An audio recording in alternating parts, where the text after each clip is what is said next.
I just needed a beat to recover from Get Fast Bent. That was really good. Welcome to Season 6, where we're phoning it in. You don't think critically and then put a Pop-Tart into your body. I am highly caffeinated and minorly concussed. Aruga! What came first, the love sack or the gravity gun?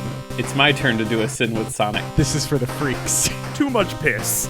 That's the kind of bad decisions we like to hear about. Love me a sleepy ass bat. How much shrimp can you fit in your mortal body? You told me you guys would be cool. That's Season 6 intro material right there. Hello and welcome to Debate This, the show where no one is right, but someone is definitely wrong. In this show, we take time out of our busy adult lives to talk about comic books, video games, and how if DT! HQ had an art department, I would treat them with the utmost kindness and respect. You wouldn't make them turn shovels into weapons of war for profit? Man, so I think one of the worst crimes that I've ever seen committed is the crime against the art department in this show. Just like the way the art department is abused throughout the show we're talking about today, I think is done in a satirical way to be like, this is how a lot of people treat their employees, but like, man, it's real bad. It's real bad. And it got me thinking today, as somebody who ordered stickers on a sticker mule sale and thought, I should design a new Debate This sticker, and 2 minutes later decided I should reorder the same stickers we've used before. I would be nice to my art department if we had one. This reference was lost on me entirely, but having worked in the entertainment field, the art department gets the worst end of every deal. Our painter for every show would come in at 11 o'clock at night, and that's when his day would start, because he couldn't get paint fumes everywhere with like actors doing their thing. So he'd come in at 11, he'd crank some kind of metal in his headphones and just paint all night, and that sucked. It's a different kind of coder. Like really though. Yep. There you go. It's a coder with steel-toed boots. Yep. Well, speaking of coders with steel-toed boots, actually specifically coders without steel-toed boots, we are doing another flavor text today. What was that segue? That was an incredible segue. What happened?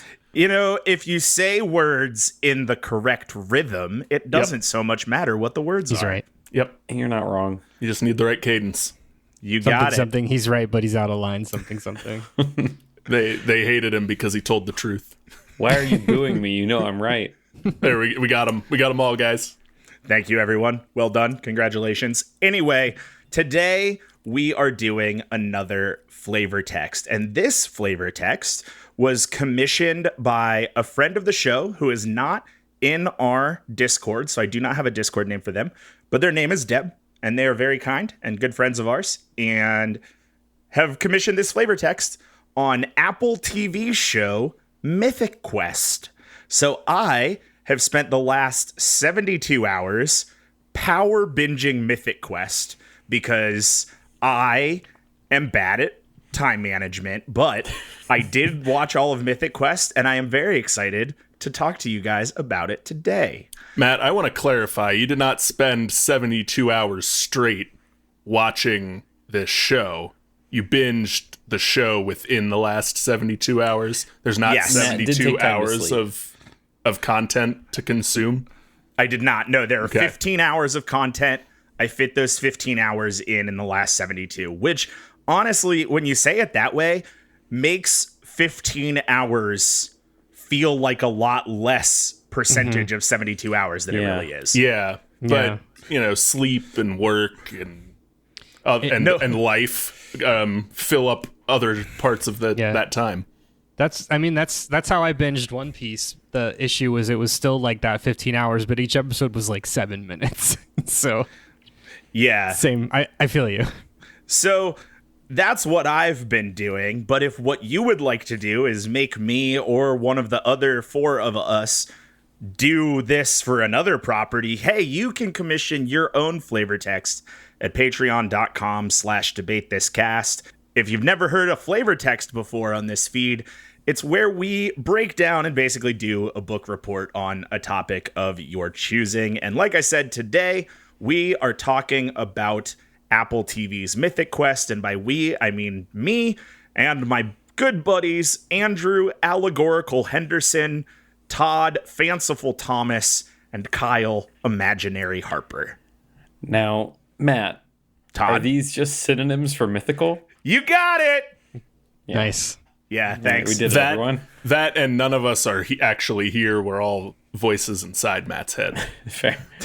Fanciful voices. Fanciful, voices. allegorical voices. Yeah, I was having a hard time coming up with a good nickname. I mean, like I said, I've watched this show in the last 3 days, which means I wrote these show notes in the last 8 hours, and I didn't have a lot of steam left to come up with nicknames, but I thought synonyms for mythical was pretty good. So actually it was synonyms for mythic. Yeah. Yeah. Anyway, guys, let me turn the mic over to y'all. What do you know about Mythic Quest? I had you watch the equivalence of a trailer and 90 seconds of press junket footage before this episode. So beyond that, what do you know? I, until 12 hours ago, thought that this was the D&D show with Dan Harmon. So Oh, no. That's That- Harmon Quest. that is Harmon Quest and not Mythic Quest. Thank you, Todd. So the answer to that was I knew that there was a show that starring Rob McElhenney about a video game company that was on Apple TV. End of story.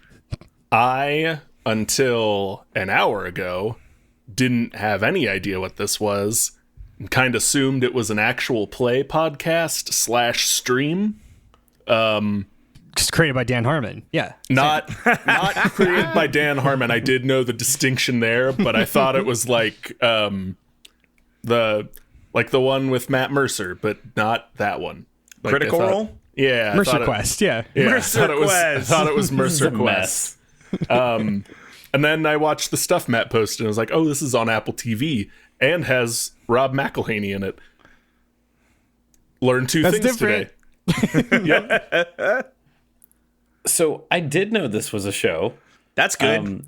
Yeah, so we pay for Apple TV. Fucking show off. Yeah, I know, right? Get dumped In this on, economy? scrubs. Money bags over here. yeah. Well, I'm just constantly renewing free trials, so it's fine.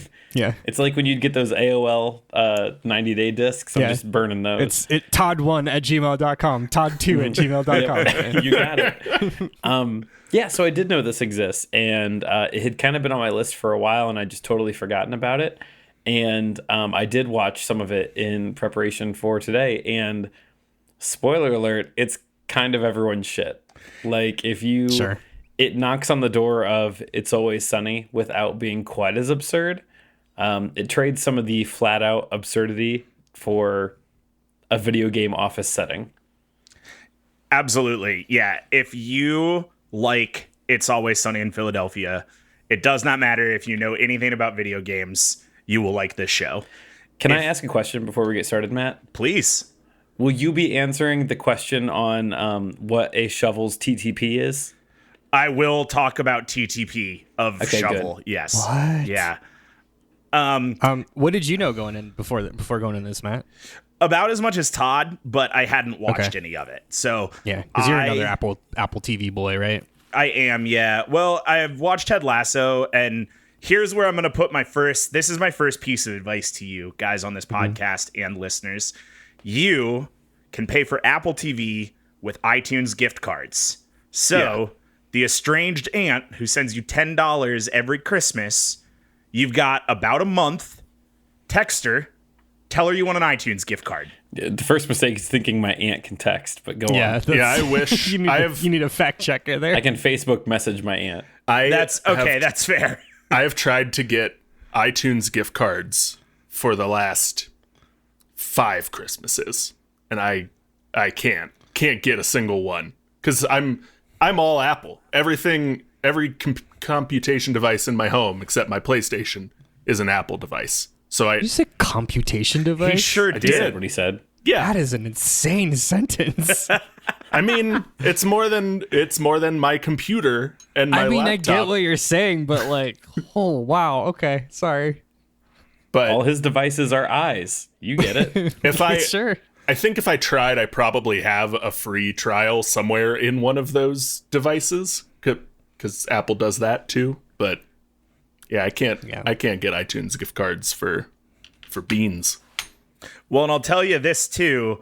I saw when I restarted my Apple TV subscription that they're doing a 7-day free trial. So there you go. Find a way to watch this show because I think that it's really good. And I'm going to tell you why over the next approximately 60 minutes. But first, I want to get into a little bit of the background about this TV show and how it came together. So, to kick off on the background of Mythic Quest, I want to take us all back to the year of our collective lords, 2016, and a little movie production company called Ubisoft Film and Television was rounding out their 6th year in business. Yes, I did say Ubisoft. What? That is the same Ubisoft behind game franchises like Assassin's Creed, Far Cry, and Tom's Clancy. Is this Ubisoft as in award-winning motion picture starring Michael Fassbender's Assassin's Creed's Ubisoft? Ooh, that's where I know Assassin's Creed from. Yeah, everyone's favorite adaptation. They began Ubisoft Motion Pictures in 2011, but when their first big project hit the small screen, they rebranded to Film and Television. That was with the release of Rabbids Invasion to Nickelodeon in 2013. Now, that I had didn't even know no that happened. idea that a Rabbids TV show hit Nickelodeon ever. 10 years ago. It's just different minions. yes, it is. It super is. And that would have been the era, that would have been peak Minions era. Yeah. yeah. PME is how historians will refer to that time. yeah. Anyway, back to 2016. For those of you who didn't read ahead, holiday of 2016 ushered in the first feature film of Ubisoft Film and Television, one that everyone was sure would be a massive franchise-sparking hit, Assassin's Creed: a Mike Fassbender joint. I didn't read ahead. I'm just really into the Assassin's Creed. I don't know who live-action everyone is adaptation. referring to in this sentence, but it certainly wasn't the public. Here's a question. Yeah. Have any of you actually seen No. the Assassin's Creed movie? Matt has. I saw it in fucking knew it. theaters. I fucking saw knew it it. in theaters. Don't act insulted. I knew there was going to be one head bob on this call. One of you fucking perverts. Perverts, take the S off the end of that word. So here's one for you. I saw the Assassin's Creed movie in theaters for work because the radio station I worked at paid me and 2 other jocks to go see it because we were trying to start a radio station podcast. It did not get off the ground, but I did see the Assassin's Creed movie in theaters for free. Have I seen it since then? Yeah, a couple of times. I don't know why. You didn't have to tell on yourself like that, man. You could have taken that to your grave. So what you're saying is, while that podcast didn't happen, you got to see this movie for free. So net gain. Got it. What was the best movie you got to see on the Blitz's dime for this podcast that didn't happen? Yeah, the Assassin's Creed movie, the only movie I ever got to see on the Blitz's Oh, time. okay. Yeah. You know, it's a shame that your Michael Fassbender podcast didn't launch, but there will be more Michael Fassbender movies to put in there. Todd, true. don't give it away that we're relaunching the Fast Benders as a Patreon show. That's so good. Get fast bent is how we'll sign off, everyone. Yeah. Yeah. I just needed a beat to recover from Get Fast Bent. That was really good. We got our good. next April Fool's episode, everyone. Yeah. Anyway, so that happened, and in late 2017, someone at Ubisoft Film and Television thought, hey, maybe we should hire somebody to do this correctly. So they reached out to Ronald Mac McDonald, or for the uninitiated, Rob McElhenney of It's Always Sunny in Philadelphia fame. Initially, McElhenney and his buddies were hesitant to commit to the series because nobody in their group was a gamer or really played minigames at all or knew anything about the industry, and Ubisoft was looking to produce an original comedy about the games industry that also wasn't based on any existing IP. I'm surprised no one on the It's Always Sunny crew is a big gamer. Right? I was too. Like, usually there's one. Yeah. I watched kind of a lot of like interviews with cast and writers for this show, and it kept coming back to the fact that like nobody from the Sunny crew is a big video game person. Not a single one of them. And I think there's a difference between like, oh yeah, like I played a lot of Halo in college, to like I am like a part of the industry and can name, you know, like the top 3 studios and understand like what the market is. But most shows these days do have like one person. That most ensembles have one person that everyone else in the cast is like, and John goes home every night and plays CS:GO for 8 hours straight when we wrap shooting. Maybe that's DeVito.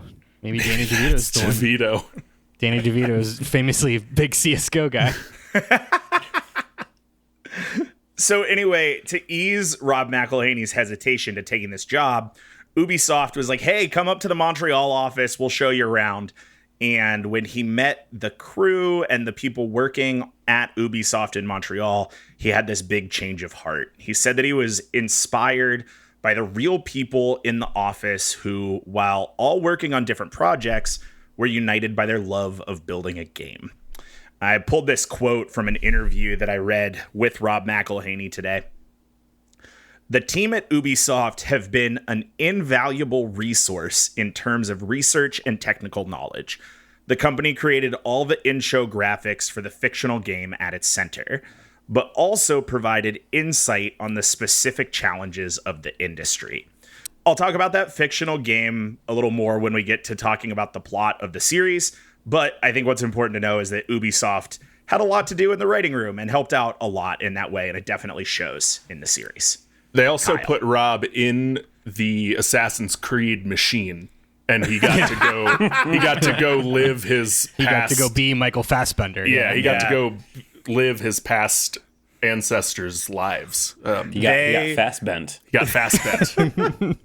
They sent Rob McElhenney back in time to be Michael Fassbender while he was making the Assassin's Creed movie, so they could show him how cool it was. That's the same way that it's method acting. That's the same way that Val Kilmer learned his role for the Doors movie. It's like how Jared Leto sent condoms to everyone when he was playing the Joker. Famously, one of his best roles. When he was playing Morbius. Not just condoms, Todd, but like, it's like blood and like all sorts condoms of he put goop Fucking in. piece of shit. Yeah. God. Okay, cool. That's not at all what we're talking about. Enough of that. Anyway. Wait, what if? So we are at the inevitable point where Rob McElhenney brings in the rest of his buds. He brought on Charlie Day and Megan Ganz. I think it's Ganz. It could be Ganz. Also of the Always Sunny writers room to help create, write, and produce the series. And important note here that Charlie Day and Megan Ganz are also not gamers.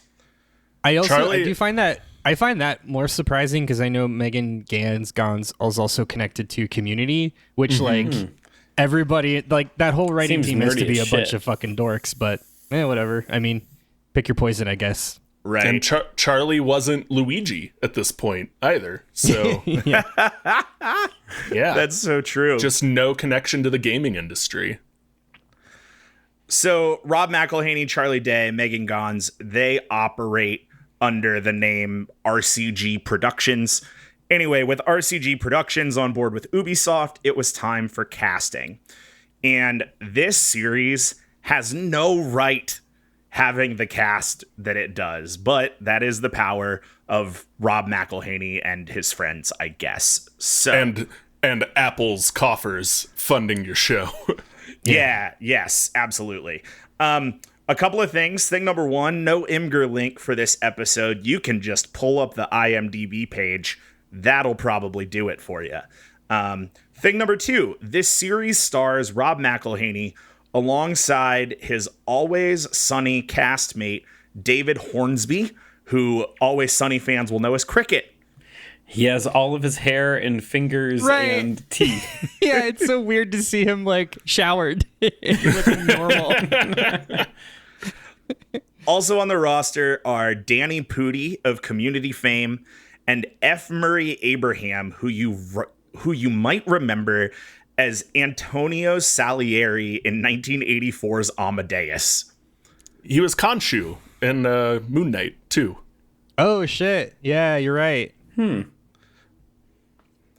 Please, Among others. Yeah. Just those two credits. That's actually it. That's it. Please allow me to also note here that none of these people are gamers.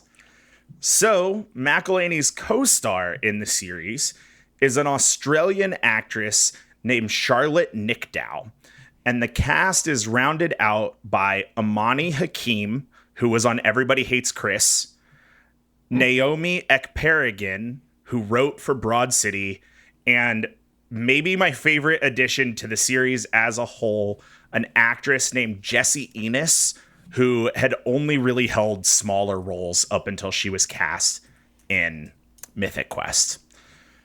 Also, none of these people are gamers, and I hear what you're saying. We need a ringer, someone who actually knows the gaming industry, someone who can answer all the silly questions the rest of the team asks, like, what's an MMORPG? A real question I heard one of the cast members ask on an interview that I watched today. Well, no one better than Ashley Birch, who you may know as the voices of Alloy from Horizon Zero Dawn and Forbidden West, Chloe from Life is Strange, and Mel in The Last of Us Part 2. Love her so much. Yeah, I'd say it's a good ringer if none of the rest of your cast plays video games. Right? Yeah, doesn't it seem that way? I have a lot of fond memories of Hey Ash, what you playing in the early YouTube days. Yeah, it definitely, like, to pick a very specific thing of, like, what's Ashley Birch from? I went with the things that felt like they made the most sense for the source material, but I think there are a lot of other places to know her from. Ashley Birch is, like, I would say one of the most successful voice actresses of this current generation, comma, not Laura Bailey division. Yeah, right. She kind of feels like the Tara Strong of the gaming world. Yeah, I think that's accurate. It is really funny. So I watched the first episode, and knowing that I think Carol is the HR person. Yep. Knowing that she wrote for Broad City is so good. Like, just incredibly good. And it's also kind of unbelievable that hang on, let me look her up again. I mean, you weren't kidding. This is a stacked cast. Yeah, it's kind of unbelievable that Jessie Ennis wasn't really in anything prior to that, because again, the one episode I watched, the comedic delivery that she has is really, really good. Yeah, I mean, she is just an absolute gem in this whole series. Yeah. She works off Danny Pudi a lot. They do a lot of duo scenes together, and being a first time in a big role actress going up against Danny Pudi has to be incredibly intimidating, and she holds her own so well, and it's just, man, she's so funny. We'll get back to it when we talk a little bit more in the plot. But I want to get on to the publishing of this show. In August of 2018, while the team was looking for a home for their show, new entrants to the streaming game, Apple, were on the hunt for content to flesh out their new Jason Sudeikis app. Fair. Apple took notice of Ubisoft signing the Always Sunny team and ordered their new show, Mythic Quest: Raven's Banquet, direct to series for their new streaming service, Apple TV Plus, scheduled to launch in November of 2019. Couple of interesting points there. Point number one, they didn't even ask for a pilot. They were like, done, we're in. Here's a bunch of money, make it. They saw the list. Yeah, Thing two, from the creators of Always Sunny is a sentence that carries a lot of weight. Yeah, and you need content when you're launching a channel. You need content. Yeah. And then thing number two, they signed them a year before Apple TV even launched. So Mythic Quest wasn't available on Apple TV day one, but it was one of the earliest offerings on the platform. 2 weeks before its season 1 premiere, Apple renewed Mythic Quest for season 2. And when season 2 wrapped in summer of 21, Apple reordered the show for seasons 3 and 4, the last of which we don't have a release date for yet, but could drop literally at any moment. I would not be surprised if they were waiting for the SAG strike to be done, but I think all of their other seasons have begun in the second week of November, so we're like right there. My guess is as soon as that strike is done, we'll hear about Mythic Quest. I mean, they're doing the thing early Netflix did. Like, you find your hits and you give them what they want, because like that's what is going to build your network. Yeah. This is a bit of a derailment, but is this the biggest thing on Apple TV now? Because Ted Lasso's done, Jon Stewart's done. Severance might Severance still going? They're definitely going to do a second season of Severance. Okay. I think the morning show does big numbers morning too. show. Yeah. And the Killers of the Flower Moon, the Scorsese movie, like is is that on Apple? That's a big offer. They produced it. I don't know if it's there yet, but like I think it's going there once it's out of theaters. Was White Lotus HBO? Yeah. What Lotus was That was HBO. HBO. Yeah. Okay. Excuse me, it's Max. Well, Max. it was Max. HBO when the first two seasons came That's out. your point. Fair. So anyway, here we are, 3 seasons in, a 4th on the way, a 97% on Rotten Tomatoes, and plenty of people, myself included, justifying paying for Apple TV to watch this very, very good show. So, the last thing that I want to mention before I hop into plot is that this is a show just riddled with Easter eggs. They're just everywhere. You know, it's just Ubisoft and video games and pop culture just all over the place. And to try and tell you all of them would be maddening, like WandaVision levels of maddening. I'm not going to do it. I'm not going to do it again. I did it 3 years ago. I'm never doing it again. We've all made that mistake once, Matt. Yeah. But I wanted to point out a couple of like really fun things. There are a lot of inclusions of alloy just like popping up between scenes. One of the most interesting things that this show does is they use clips of an RPG game going from scene to scene that sort of recontextualize the interactions you just watched the characters have in a fantasy world. All of the clips they use are from Ubisoft game For Honor, which is a game that I did not play and didn't hear of until today, but I don't know if you guys are familiar with For Honor at all. It feels like an Andrew thing. It's a big Twitch game. Got it. Cool. Is that the one where people can like it's massively multiplayer? Like Call of Duty Medieval Battle. Oh, okay. Yeah, it's yes. Or more I'm or thinking less. Mountain Banner. It's a Viking game. I can't remember if it's multiplayer or single player, but it's like it's kind of like a Dark Soulsy kind of deal. Yeah. It's Ubisoft's Dark Souls, but like Valhalla and there's a little bit of a it's got like a Halo-esque multiplayer thing going on. Well, it's I didn't realize it was a real game. I was just blown away that I was like, that's pretty incredible that they put the budget to that, but that makes more sense now. Yeah. So there are a lot of scenes in 3 seasons of Mythic Quest where we get to see the actual game Mythic Quest. All of that was built by Ubisoft developers for the show, but these like pre-rendered cutscenes that they use from moment to moment are all from For Honor, or at least that's what Reddit tells me. I'm not familiar enough with For Honor to tell you what they all are. That is tech we haven't seen since 2007's Grandma's Boy. Oh, man. I was waiting how long it would be before we got a Grandma's Boy reference because it was right there. 30 Wow. minutes in, Todd. Well done. So we would say TTGB is 30 minutes. TTGB 30 minutes. Yes, absolutely. Writing it down. Yeah, so you've got all of those. There are a lot of other games that get mentioned. We'll talk down in like season 3 about how one character's arc is based on the Final Fantasy character's arc, and it's like a whole thing. So yeah, tons and tons of Easter eggs. But again, I'm not going to go through each and every other one of them. I will try to reference them as they come up. The other thing that we see a lot of Easter eggs for is something that is an in-universe thing. There is deep lore to the Mythic Quest universe. And we're going to get into that deep lore tastefully at the very end of this podcast, I promise.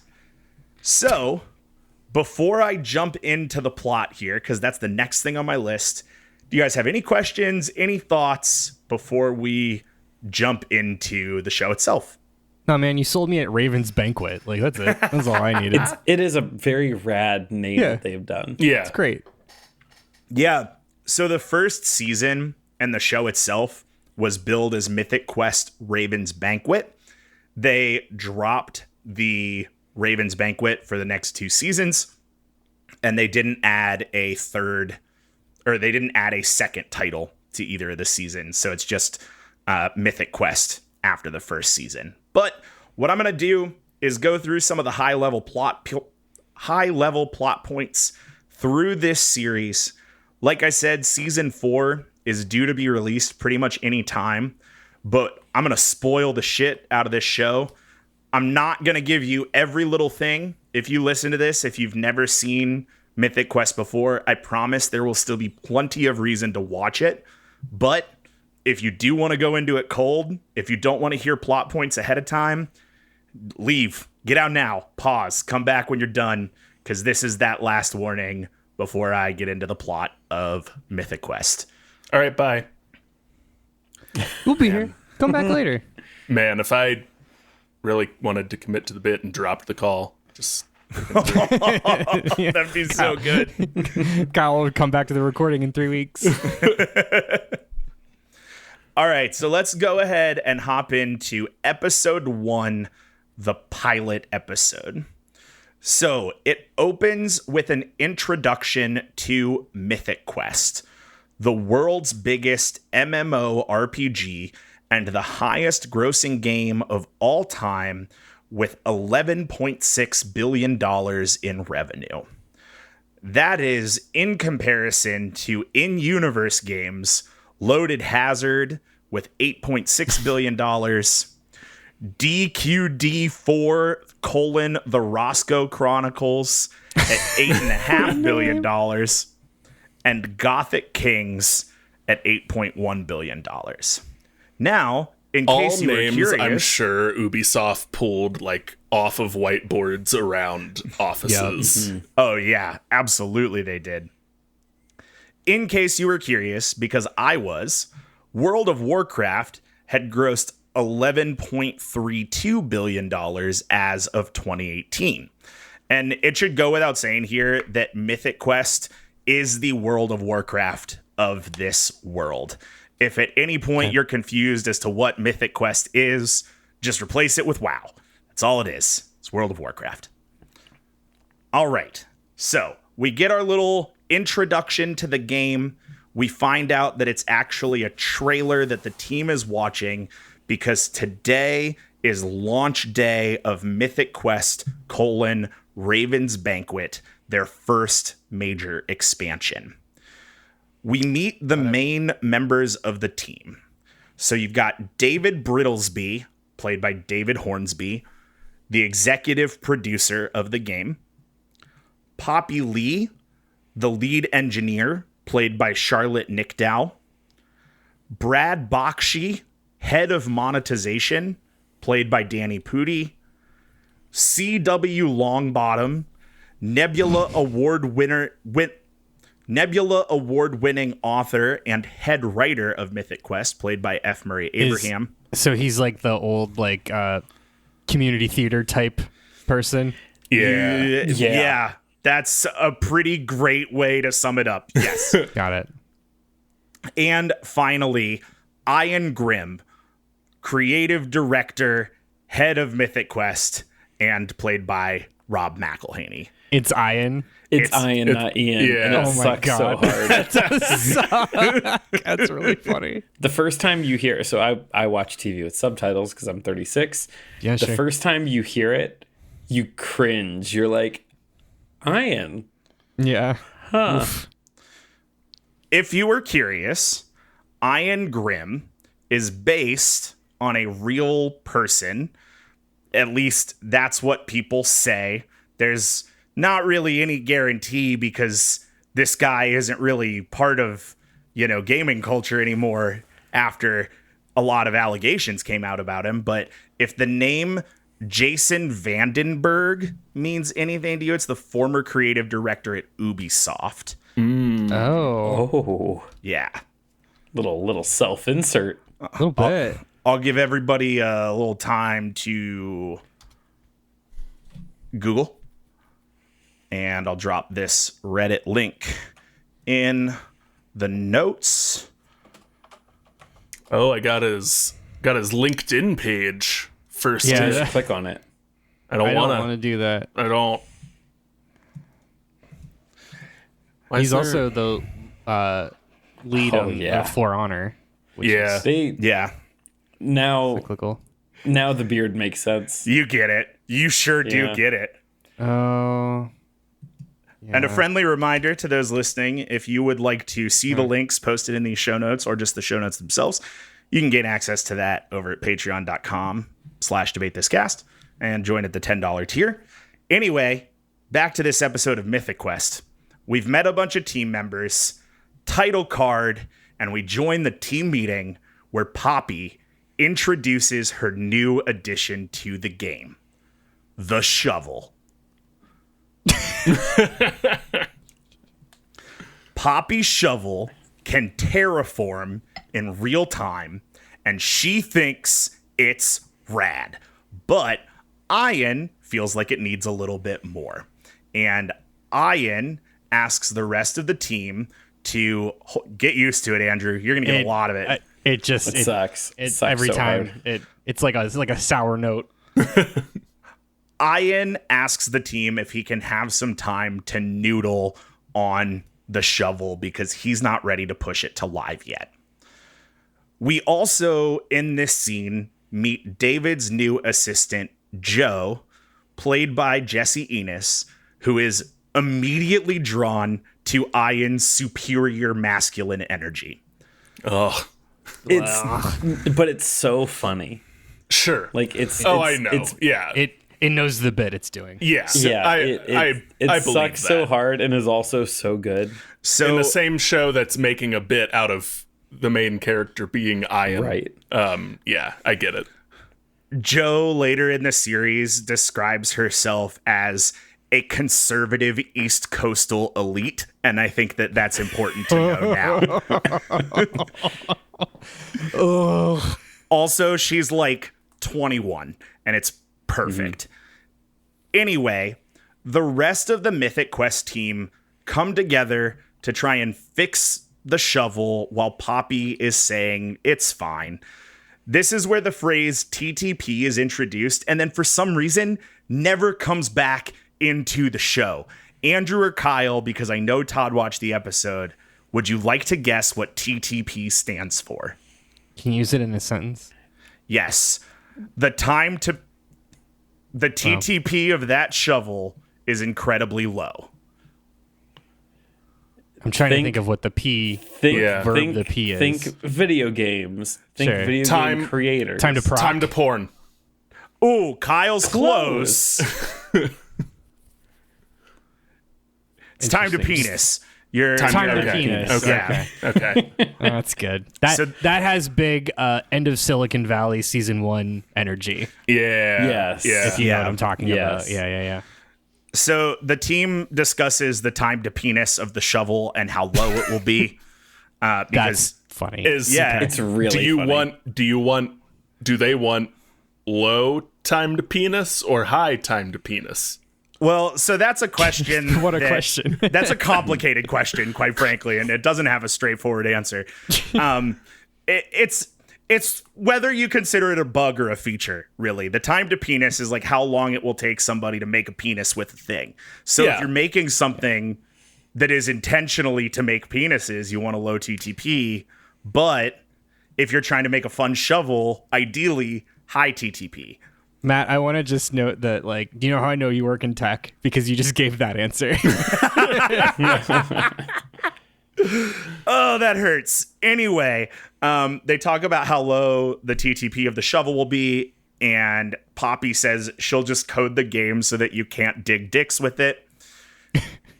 To prove how awesome the shovel is, Poppy decides to leak it to in-universe Mythic Quest streamer Pooty Shoe, a 14-year-old shitbag who sucks. When you watch this kid, you're like, no, this is just a streamer. This is just a streamer. I hate him. I hate him so bad. Yeah, he sucks. Pooty Shoe confirms that the shovel sucks live on stream, noting that you can't even draw dicks with it because the game won't let you. This clears the path for Ian to turn it into a sweet mythic weapon that also terraforms. In typical pilot fashion, we meet the rest of the office, including Dana and Rachel, the games testers, played by Ashley. Oh, I lost her name. Birch. Let me find where I need to read it from. Played by Ashley Birch and Jesus Christ. Imani. Imani. Fuck, thank you. It's been such a long day. Just want to take that clean. I do. We also meet Rachel and Dana, the testers, played by Ashley Birch and Amani Hakim, respectively, as well as Carol, the HR lady, played by Naomi Ekperigin. And then this episode concludes with a new version of the shovel being launched to the game and quickly becoming the highlight of the expansion. This shows the team's ability to come together and problem solve, as well as highlighting the necessity of Ian and Poppy's partnership. At the end of the episode, we watch live as Pooty Shoe gives Mythic Quest: Raven's Banquet 4 out of 4 buttholes. That is the ranking system they use. Good. It is not fully explained. It just happens. No, of course not. There's this incredible soundbite of David Hornsby going, 4 buttholes. It's incredible. It's so good. And that's episode 1. So on to episode 2. And what I'm going to tell you here is that basically the rest of season 1 is introducing us to these characters, this game studio, what happens and what it takes to keep Mythic Quest Raven's Banquet up and running. And that's kind of the story we follow for the first season. Sure. Episode 2 is entitled The Casino. Everyone's least favorite character, Pooty Shoe, brings up on a live stream that Mythic Quest hasn't yet revealed the identity of the Masked Man, an NPC who was built up as integral to the story of the game.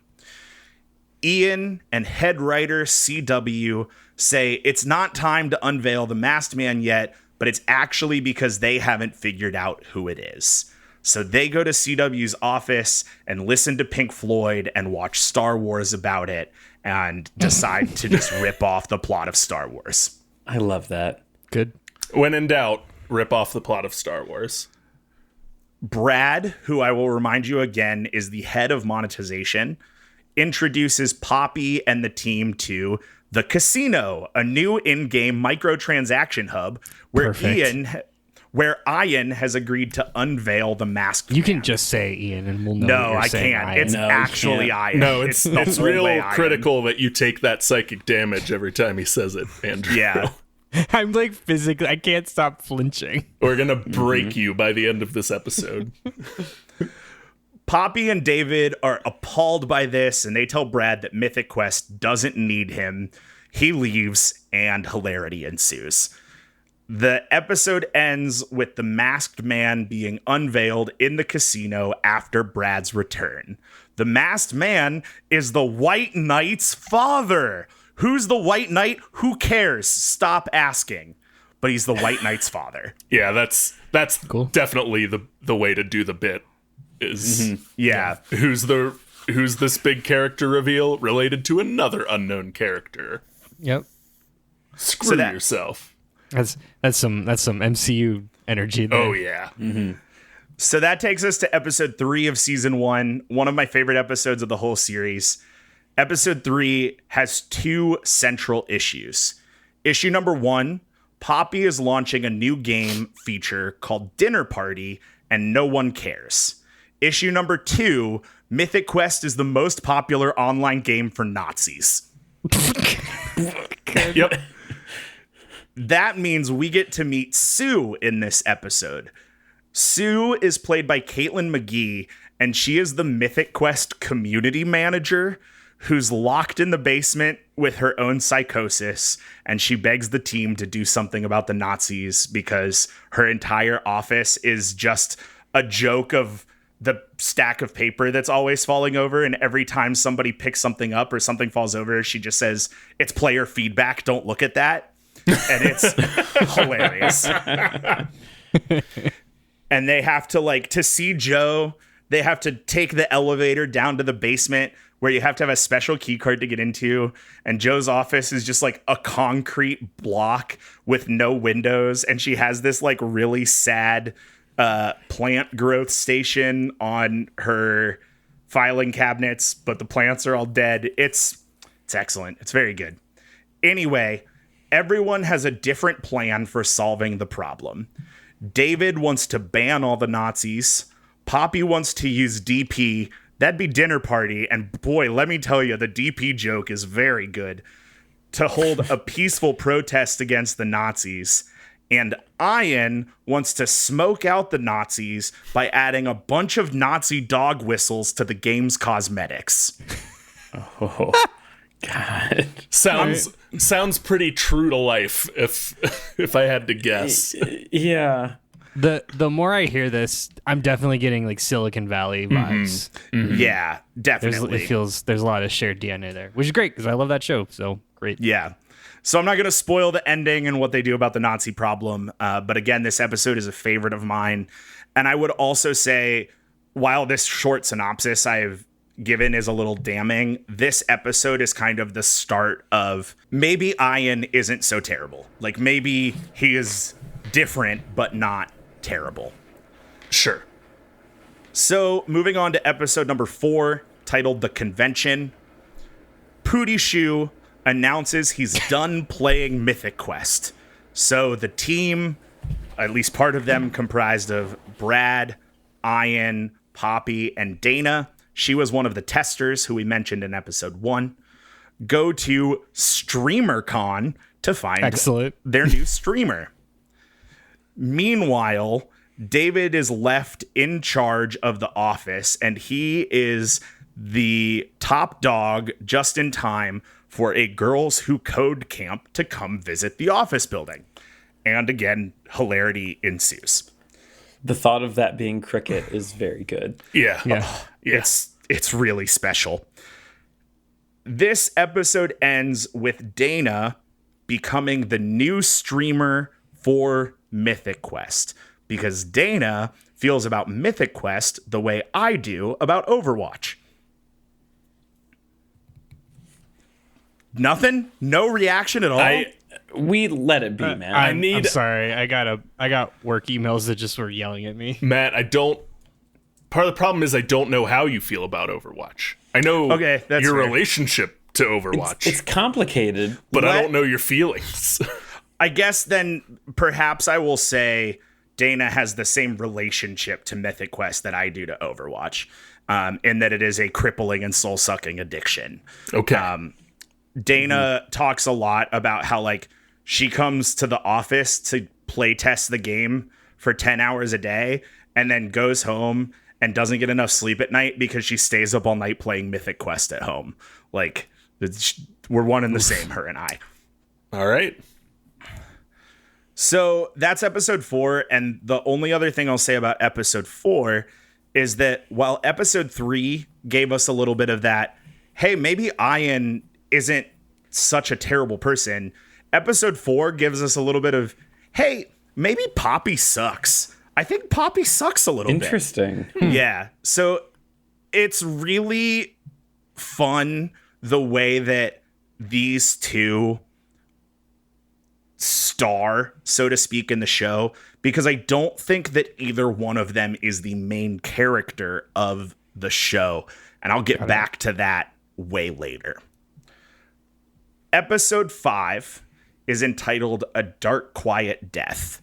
It is a bottle episode. Hell yeah. We are going to talk about episode 5 at the very end of the plot. And we're going to do it for a very specific reason. But just remember, episode 5, A Dark Quiet Death, is a bottle episode. Awesome. All right, on to episode number 6. We're back to the main story. This one's called Non-Player Character.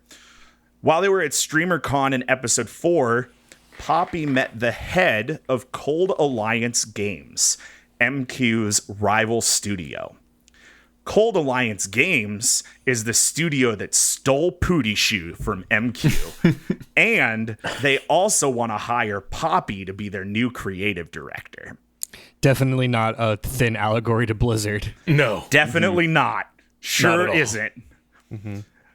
A new coder named Paul, soon to be called Tall Paul, comes to MQ and makes Ian feel less than. Hey, remember the masked man from a bunch of episodes ago? Well, some glitch has caused him to hand out high-tier loot for free and also occasionally kill players, neither of which are things he's supposed to be able to do. Poppy really sees herself at Cold Alliance Games. Ian is super mean to Tall Paul. Ian is super mean to Tall Paul. Thank you, Kyle. David discovers the masked man glitch is due to a hacker. Also, Dana starts her streaming career but has a very slow start. I like how integrated that streaming is to this, because I feel like not only is gaming like kind of an untreaded category in this field, also streaming definitely. So too is that's- streaming, yeah. Yeah, Yeah. that's cool. And it's really interesting the way they showcase the relationships between streamers and games, for sure. The last thing I'll say about episode number 6 is that because Dana is the new streamer, we get to meet the new tester. Now, through 4 episodes already, because remember episode 5 is a bottle episode, we have seen Dana and Rachel, the 2 testers, start this sort of will they, won't they? There's definitely romantic chemistry between them. And so Dana leaves the tester's office and Rachel meets the new tester. His name is Lou. He is the most hateable character ever conceived. Man. You can tell that Rob McElhenney, somebody who I think is particularly gifted in playing characters that suck in a very particular type of way, wrote a character and said, what if this character sucked in every way? Wouldn't that be fun?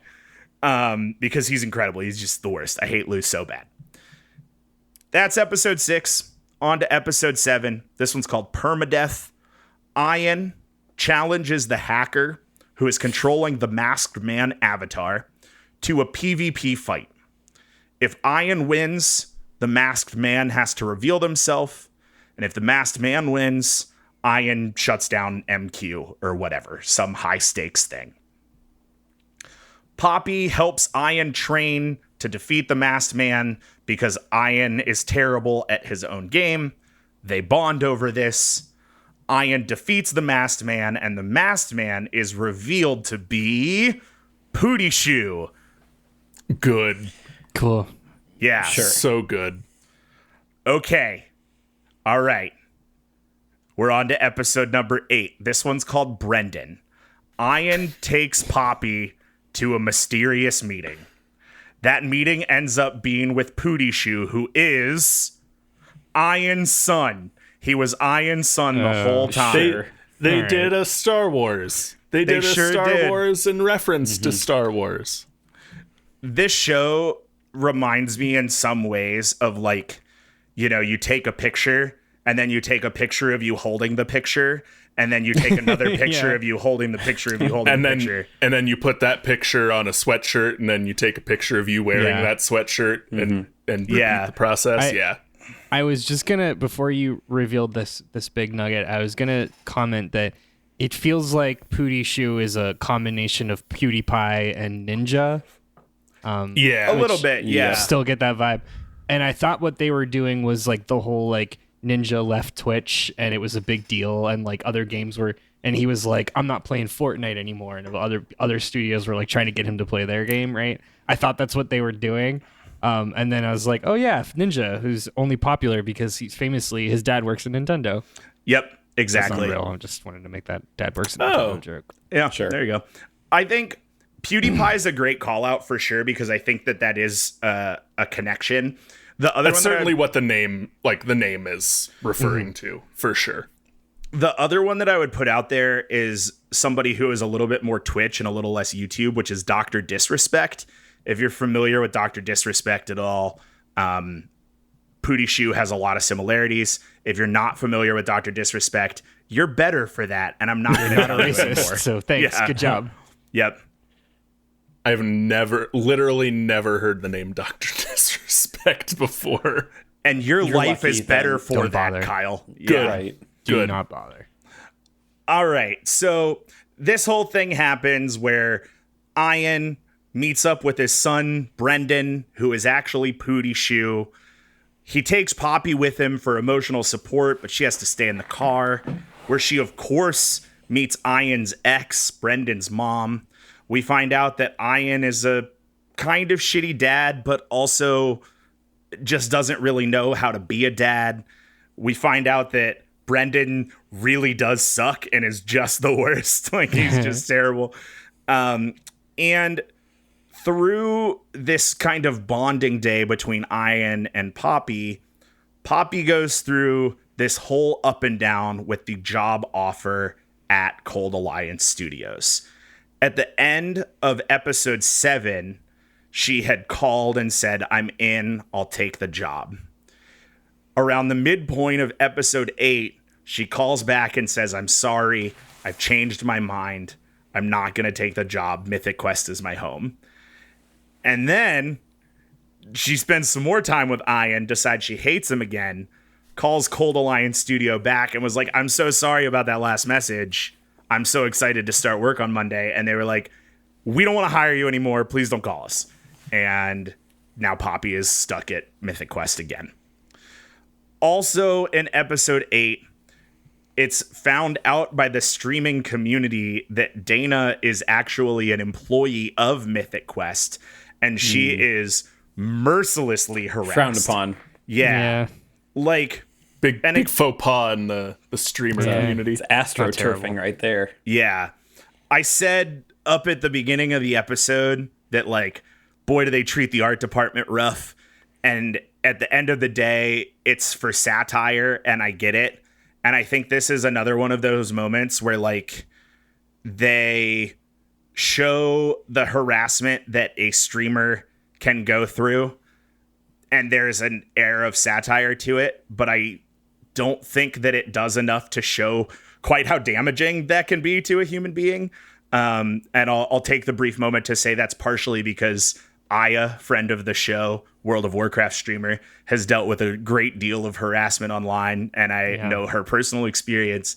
And there are a couple of moments in season 1, and only in season 1, when I feel like Mythic Quest is kind of getting its feet underneath it, that I think they didn't quite hit the mark, that I feel like they could have done a little better, that I feel like the satire, while in good faith, didn't quite hit it.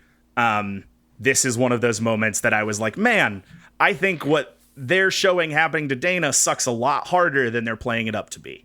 That's what I'll say about that. I think that's one of those things, though, that it's nearly impossible to satirize because online harassment has become a sport for shitheads, and that what they do, what real life harassers can do, is gonna outpace what writers and decent people are gonna come up with as jokes before it gets from writer's room to our TV screens. Like however bad they can make harassment in the show, it's happened in real life worse because people are awful online.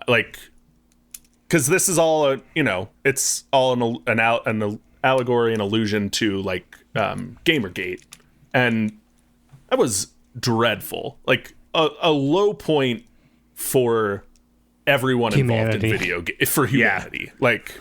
Yeah, I think it's like, as a society, I don't think people recognize streaming as a career yet, as a profession. It's still very much like people don't understand it. It seems frivolous. It's kind of like held in the same regard as acting, whereas because it's so desirable and people think it seems so easy, it doesn't feel like a job. You're lucky just to be doing it. You're lucky just to be doing it. And have to tolerate everything that comes at you because of it. Yeah. Right. It's either people are super jealous, they don't believe that people deserve the fame that they have, or people just think it's so easy, all you need is just to have the time. And none of that's true. Mm-mm. I think we're getting better, but as stuff like this though is good for that regard, to at least to normalize it and to continue to it needs to be showcased as a profession. Hopefully we'll get there. But. Yeah, for sure. And, like I said, there are a few moments in season 1 that I don't love. They come off a little hot with some suicide jokes in the second episode that I think were, while kind of funny, in not the best taste. But, sure. I think that as they got their feet underneath them and figured out what they wanted the show to be, you see a lot of that go away pretty immediately. So that's episode 8. Moving on to episode 9. Officially the finale episode of season 1. This episode ties up some really good story arcs that have carried through from episode 1, and I just don't want to spoil everybody's resolution, so you'll have to watch the show to get what happens in episode 9. But the important takeaways as we leave the season are that Ian has a ton of pull. Ian has a ton of... It's so funny. When I'm just thinking about it, I say Ian. When I read it, I say Ian. Yeah.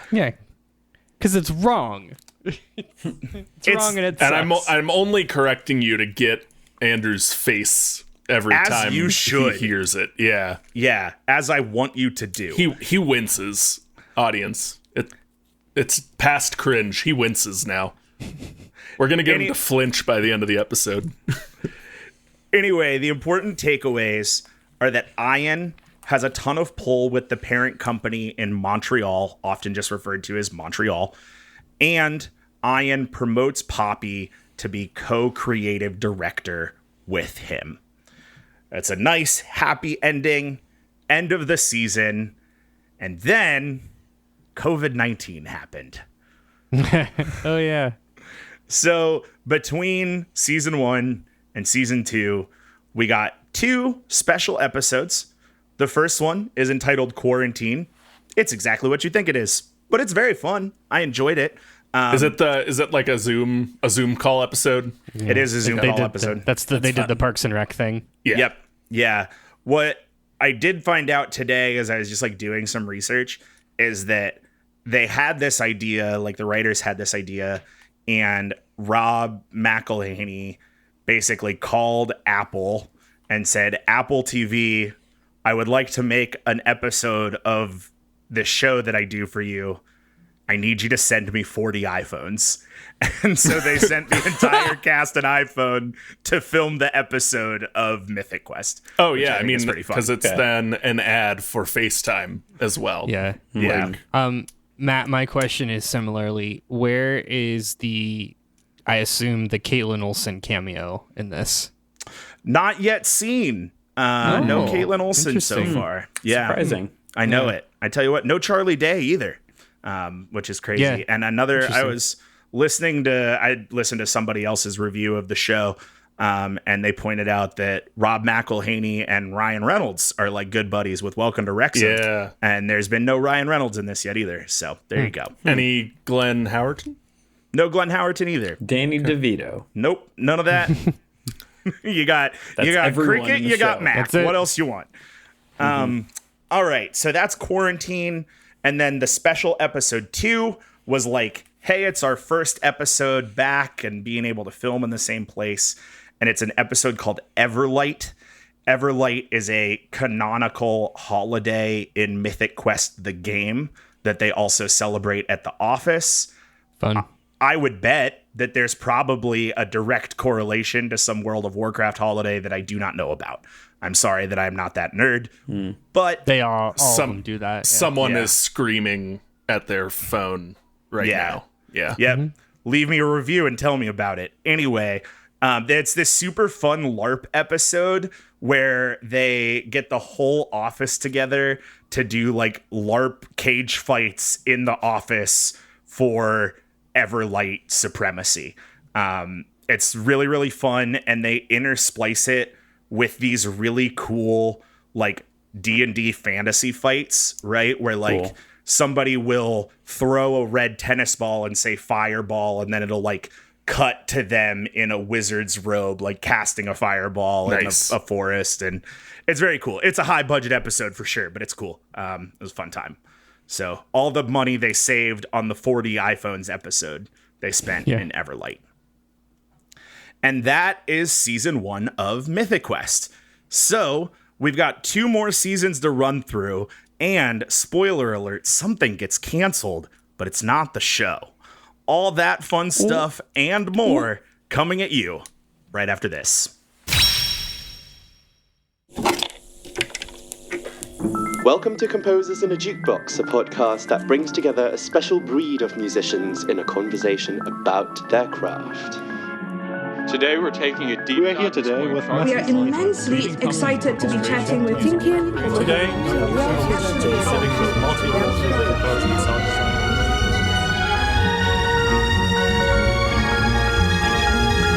So put your headphones on, relax, and enjoy being in the company of composers in a jukebox. Hello and welcome back to the Mythic Quest flavor text. We just wrapped up talking about season 1. I want to go ahead and jump right into season 2, but before I do, I'd love to get your thoughts. We talked about it a little bit off mic. Where you at so far? You in? You watching it? What do you think? Wholesale in. Yeah, I'm buying what you're selling. I don't know if I'm like subscribing to Apple TV Plus right after we wrap, but like it's another like counter in the bucket of reasons to get Apple TV Plus. I love that. Yeah, that's fair. Yeah. We can work with that. Matt, All right. before we dive in, I have a question, and it's possible I missed it and just need to be reminded. Is there a name of the fictional studio that makes Mythic Quest? Or is it just Ubisoft put themselves in the show? Ubi and then- hard. No. Oh shit, that's really good. Holy It's not. fuck. That was so stupid. No, it's UB hard is very good. Ubi hard. No, it's Mythic Quest. Mythic Quest is the name of the studio. Mythic Quest is the name of the game. The parent company in Montreal does not have an official name, but the bit is that the parent company is Ubisoft, and that Ubisoft is like paying the Mythic Quest studio. Okay. Yeah. So let's jump into season 2. Season 2 does not have a title of the season the way that Raven's Banquet did, but I believe that the title of the first episode is also a perfect title for the season. So I like to refer to it as season 2, Titan's Rift. It's very audacious of you. It is. It's very audacious. But I watched this show in 3 days, so I can say whatever I want. It feels like maybe they thought about making each major arc about an expansion. Yeah. Like, that's what it kind of feels like. And then maybe ditched it. I don't blame them. Yeah. I thought that too until I finished the 3rd season. By the time I finished the 3rd season, I understood, or I was of the belief that, like, yes, the first season was about the X-Pack, but the congruent seasons were never meant to be about expansions. Oh, like sure. That first season was story development and nothing And I don't else. think that's what Todd was saying necessarily, but I'm guessing, like, at the conception when they made the pilot, they were like, and every season will be named after an expansion. And then, no, like, I don't want to talk about what I said anymore. I want to talk about the abbreviation X-Pack. Do not like that. That's a thing. That's a thing. You have heard me say that. We said X. That's been part of I've- the DT lexicon for years. Then I've purposely just and yadd my way through it because I do not know what you're talking about. You've blocked it out. I think I picked up the phrase X-Pack from Andrew on this episode. Oh, gross. Yeah, I have more than once said I'm playing the new FF14 X-Pack. Yeah, I've definitely heard X-Pack before today. What is the cost of just saying expansion? It's way less syllables. One. It feels like more. Likely also a like typing thing. X-Pack is way... I want to move on from this. Expansion. Expansion. Eat a butt. Four butts to be exact. 4 out of 4 butts. 4 out of 4 butts. I totally forgot to tell you guys, back in the StreamerCon episode, we see Pooty Shoe give Cold Alliance's game 4.5 buttholes. Oh, that's so many buttholes. And then we get a good line from David Horns, or from... I don't think it's from David Hornsby because he's not there. I think it's from Charlotte Nicodow, Poppy Lee at the time, who's like, half a butthole? What is half a butthole? Which is very funny. Anyway, Titan's Rift. That's the name of the first episode of season 2. So jumping in right off the bat, Ian goes on his annual sabbatical, but Montreal needs info about the new expansion. And that leaves all the responsibility on Ian's new co-creative director, Poppy Lee. Elsewhere, Dana and Rachel kiss, finally. We got 11 episodes of them not kissing, and finally kiss. Good for them. Also, Jo, we remember Jo, David's assistant. She leaves David for Brad. Now, I will be very specific. There is no romantic relationship between any of these people, but the relationship that Jo has with David, Brad, and a few other characters is always referred to in the way of a romantic relationship, although it is not. So it's that weird. It's probably like that weird like polycule that like the FTC people were in. Does anyone know? Is that landing with anyone? No. You lost me at polycule. Not FTC. What's the he's the guy who just he scammed all the crypto people. Yeah. Are you talking about Sam Bankman-Fried? I am talking about him. Yes. It was part of SPF. Oh, I And know. it was- okay, you're and it talking was- and the his business partner who was really into Harry Potter point. Yes. What is happening? The whole, You guys- but like the You guys whole, don't listen to as much behind the bastards as we do. Yeah. TTHPP is 1 hour and 10 minutes. God, I hate this. Okay, anyway, back to me and my thing. It's all So- gonna be about you. Joe leaves David for Brad. Elsewhere, Poppy has a sex dream about Ian and is very upset about it. understandable. That sex dream inspires her to name the new, there I wrote it in the notes, Todd, X-Pack Titan's Rift. Gross. And look how many characters you saved not typing out expansion pack. It's just so clean. Also, Titan's Rift is the best, one of the best like nothing video game titles. Yeah, It's absolutely really it is. good. There's so much of that. There's so much. Yeah. Did I even talk about how episode 9 of season 1 is titled Blood Ocean? You I'm didn't, not sure and that I thought, did. and I thought you were. I think we all got distracted. I'm glad you brought it back though. Yeah. It's very good. So what I'll say about episode 1 here before I move on is there's this really funny recurring bit of like Poppy's acting really weird all day because she's had this Ian sex dream. And every time somebody catches her being weird, the other person in the office goes, "Oh, you had the dream." And you're like, "What? No, I didn't. What do you mean?" They're like, "Well, you had a sex dream about Ian, right? We all do. It happens to all of us. None of us like We all it. do. It's very good." And then there's this whole bit between her and another character where the other character is like, "Well, how was it?" And Poppy's like, "It was. He told me I was bad at it after. Does that happen to you?" And she was like, "No, I always make him come. What do you mean you didn't make him finish?" Like, very wild. Anyway, Is Rob not in this first episode? Is he off shooting a season of Always Sunny or something? he's in the end of it. It does have filmed on a different day energy for sure. Okay. Yeah. Yep. So that's episode 1. Episode 2, titled Grouchy Goat. Brad, head of monetization, Danny Pudi, Brad Bakshi, tasks Dana and Rachel, the 2 testers, and Joe, now Brad's assistant, with making a mobile game, which they attempt to do, but the game sucks and Brad scraps it. Big Diablo 4 vibes. Big Diablo 4 vibes. That game is There called it is. Grouchy Goat. That's where the name of the episode comes from.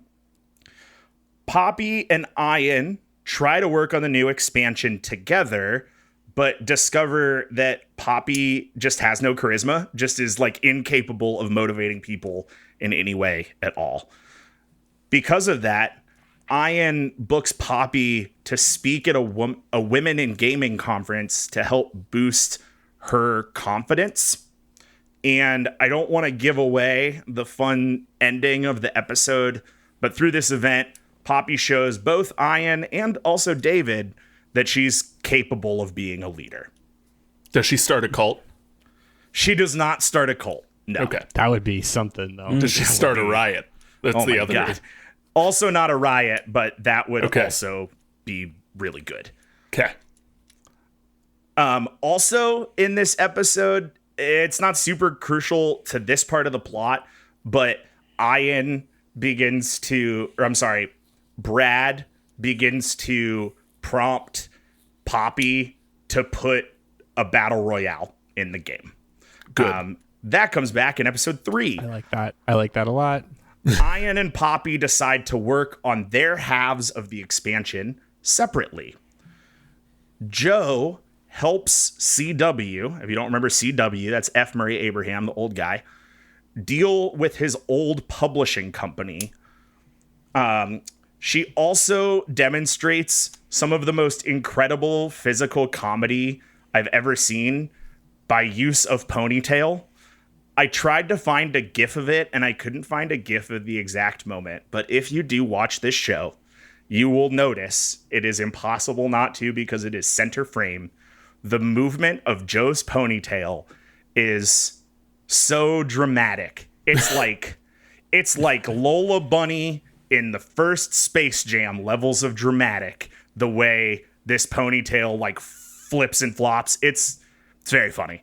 I was listening to an interview with the cast and somebody mentioned this moment and I was like, I don't feel like I saw that, because I watched this episode while I was doing 1,000 other things, because I power binged this, and I went back and watched it, and now it's all I can think about. It's the only thing I remember seeing from this whole show is the way her ponytail moved. So I just needed to get that out there.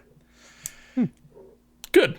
Also in episode 3, Brad again tries to get Poppy to put a battle royale mode in Mythic Quest, and Brad tries to get David to put himself on dating apps. So is Brad's character just the like whatever Activision is doing that month? Brad's character, Brad is a chaos being. Brad is chaotic evil, period. Okay. And he is very outward and open about being chaotic evil. He's a soul-sucking capitalist, and he likes to do things to sow chaos, really. So whatever Activision Blizzard is doing that month. Got it. Yeah, in so many words, for sure. That's a real expansion versus X-Pack kind of thing, but I feel like we said the same thing. Yeah. So that's episode 3, entitled #YumYum. We move on to episode 4, Breaking Bad, which I'm pretty sure was actually Breaking Brad, and the place that I read the episode names off of was wrong. But I haven't had a chance to go back and look. Anyway, I gotcha. We meet Brad's brother. Brad's brother's name is Zach. We also get some of Brad's backstory. Brad sucks. It is Zach Breaking Brad. sucks. Yeah, thank you. Does it have that on IMDb? Yeah. Yeah, I don't. Whatever I looked on, I wrote it, and looking at it back, it seems wrong. Anyway, Brad sucks. His brother Zach sucks way harder. You're not going to get much about that in this episode. Just remember that it comes back. So, elsewhere in this episode, Poppy gets a Porsche from corporate because Mythic Quest Battle Royale made like $1 jillion, and so Montreal gives her a Porsche. However, Poppy doesn't know how to drive, and Ian is really mad about it because he wants a Porsche, so he gets in to drive Poppy's Porsche, but Ian can't drive stick.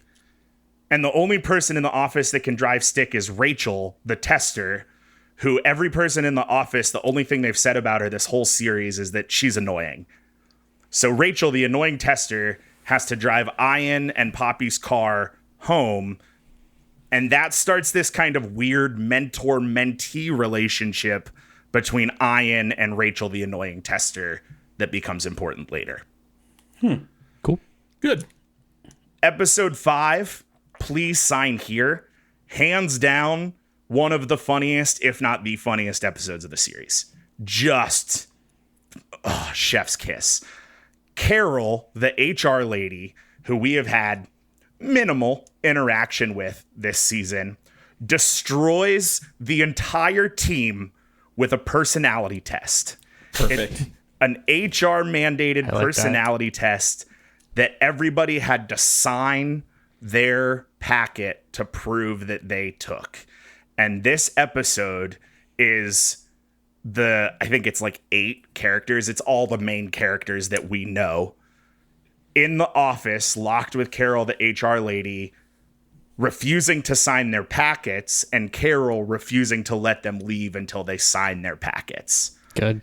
And it's incredible. Just like, this would be the one if for some reason you wanted to watch one of 30 episodes of Mythic Quest.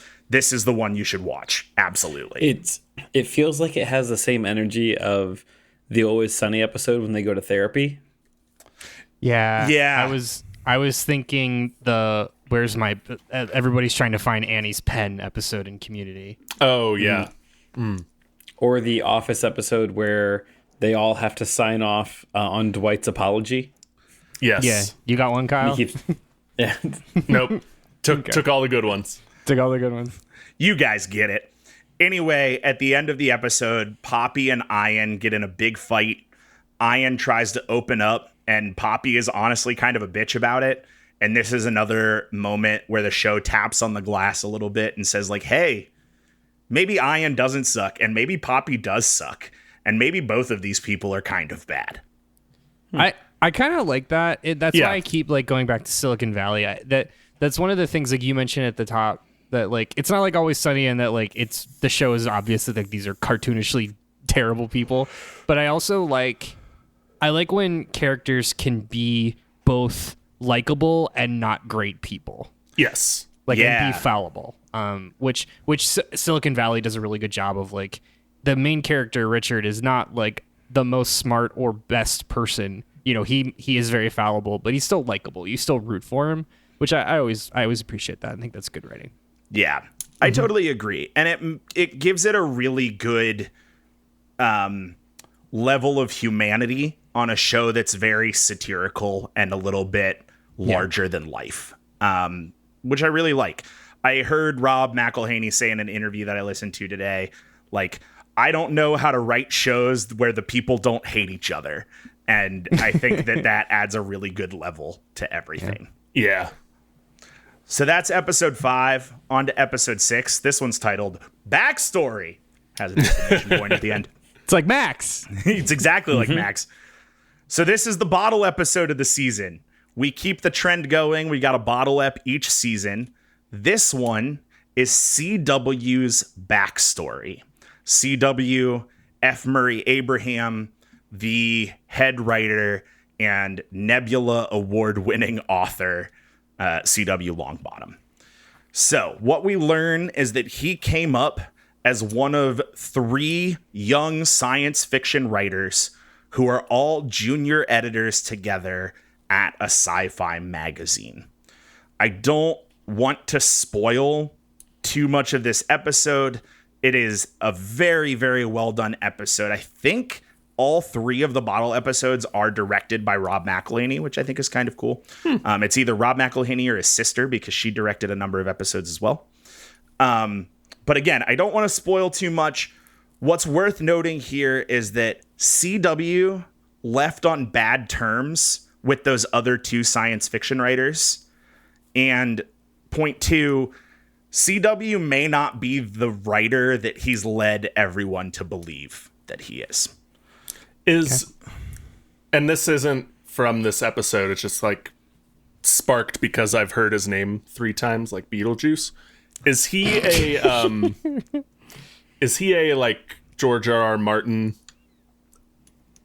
insert? I don't think so. Okay. He compares himself to Isaac Asimov. Well, that's sure. kind of his like thing. I don't think that there's a specific author that he is like tied to. I don't honestly know the personalities of enough authors. Yeah. And also knowing the context of the show, don't want to mischaracterize him as the wrong author. Yeah. I couldn't name the like legit like the actual head writer of World of Warcraft, but I know games like that and like BioWare used to do this back in the day where they have like lore masters. Yeah. And like that is very much a thing, and games like this require an entire like team of lore masters because it's like all about consistency. Or you could just be like World of Warcraft, be like, fuck it, who cares? But like that, so like I don't know. I think that's probably an amalgamation of like a bunch of Sure. Yeah. people, if I had to The guess. timing was right for him to be a George R.R. Martin type, which is why I asked, but like I mean, I get it. Art imitates life. Yeah. The only pop culture reference that I can make confidently to tie CW to is Milli Vanilli. And that's all I got. Sure.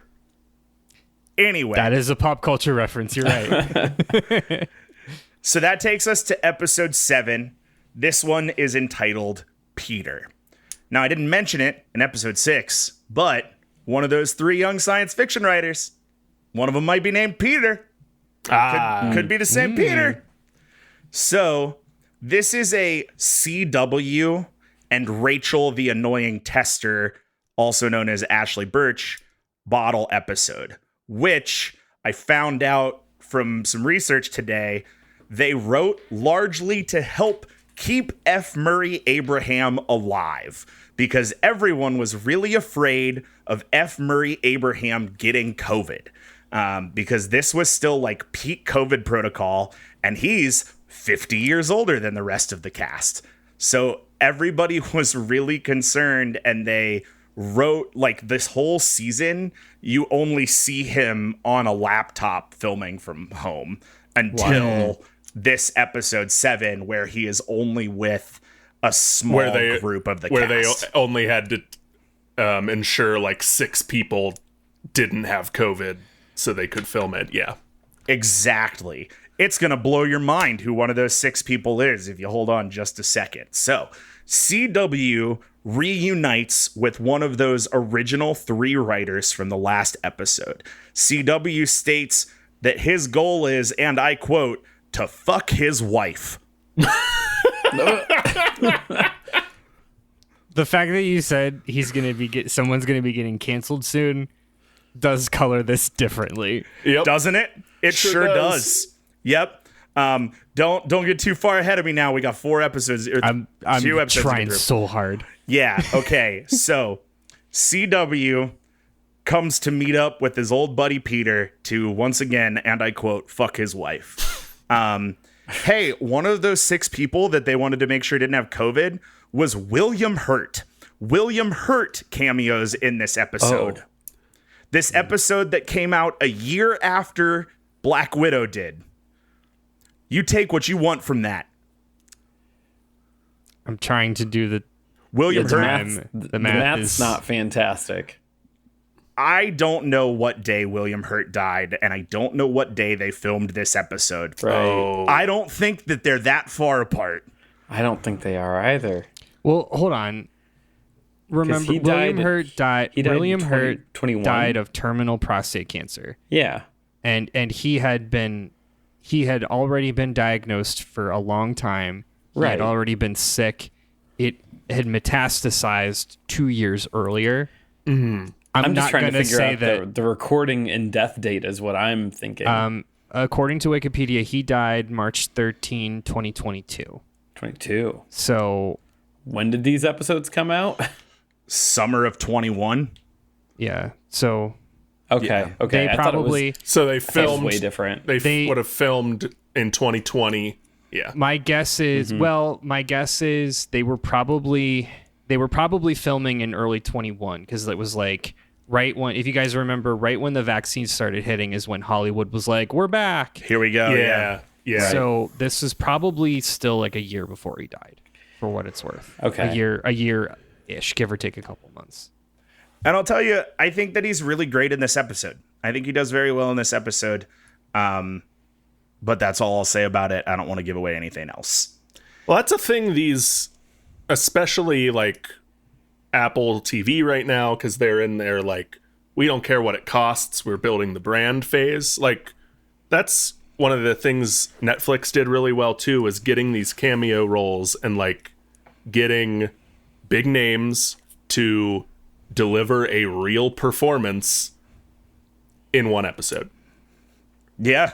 Because they can come in and film for a day, cash a big paycheck for a day's work, but like in the grand scheme of the budget isn't more than the special effects isn't more than what they spent on special effects in the LARP episode. Like, yeah. Yeah. So moving on here, episode 8, titled Juice Box. Ian presents his half of the expansion, and then he has a heart attack. Poppy presents her half of the expansion, which is received well, but then crashes the entire game and causes Mythic Quest to suffer a global outage. Also, her half of the expansion is determined to be impossible. To make the connection here, it's sort of like a No Man's Sky thing. She wants characters in the game, players in the game, to be able to change the environment, so build or terraform, and have that show across all servers in real time. Got it. Yeah, that's very No Man's Sky. Yeah. Yep. Good call. Shovel plus. Yes. Yeah. Shovel plus. So Episode 8 ends with Brad's brother Zach tricking Joe into committing a felony, and hilarity ensues. That is hilarious. Episode 9, titled TBD, same as the last finale episode. There's some great tie-ups. I don't want to spoil them, but here are your takeaways for this season. Rachel and Dana quit Mythic Quest so that they can both go to school at/in Berkeley. Dana wants to go learn to code at UC Berkeley. Rachel decides she wants to be a writer and gets into a writing school that's near Berkeley. Does this take place in the Bay Area? Is that this Yeah. is in Silicon Valley Bay Area? Yep. But they quit their job before Dana gets accepted into Berkeley, and she doesn't get accepted. So Mythic Quest pays for her to go to coding school while Rachel still goes to writing school in Berkeley. Elsewhere, Ian and Poppy decide they can't take Mythic Quest any further, and they leave the studio to start their own new studio. Lastly, Brad chooses to go to jail to improve his street cred. Good. Perfect. No notes. Yep. Yeah, great. All right. Okay, let me ask this. Is Brad a Martin Shkreli type? Does that name mean anything to you? Martin Shkreli does mean things to me. That's the pharma bro. Yeah. I don't think so.